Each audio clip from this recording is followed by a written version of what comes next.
Especially ना marriage counselling करताना जेव्हा तुमचे 3-4 सिटिंग कपलचे होऊन जातात तेव्हा एका डिसिजनवरती आम्ही लोक पण पोहोचतो की तुम्ही सोबत राहायला हवं की मे बी सेपरेशनमध्येच तुम्ही लोक सुखी राहू शकता.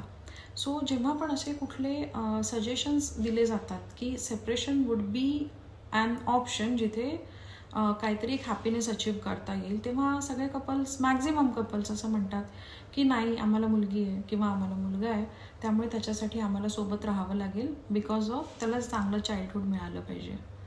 डू यू रिअली थिंक की तुमच्या अशा रॉटन झालेल्या नात्यामधनं तुम्ही एक चांगलं चाइल्डहूड त्याला देऊ शकणार? तुम्ही सतत भांडत असणार, तुम्ही सतत एकमेकांना टॉन्ट मारत असणार, एक न सांगता किंवा समजणारा न समजणारा असा एक ताण तुमच्या दोघांमध्ये असतो, सतत असतो. तुम्ही मुला थ्रू आईशी बोलता, आई मुला किंवा मुली थ्रू तुमच्याशी बोलते आहे. तो एक कलह आहे घरामध्ये आणि त्या टॉक्सिसिटीचा परिणाम तुमच्या मुलांवरती पण होतो आहे. तुम्हाला वाटतं ती बोलून दाखवत पण नसतील, पण त्यांच्यावर तो होतो आहे परिणाम. मग अशा ताणलेल्या रिलेशनशिपमध्ये सोबत राहून आम्ही फक्त मुलांसाठी सोबत राहतोय असं करून तुम्ही स्वतःचंही आयुष्य खराब करून घेताय, त्या मुलांना पण एक चांगला चाइल्डहूड देत नाही आहे.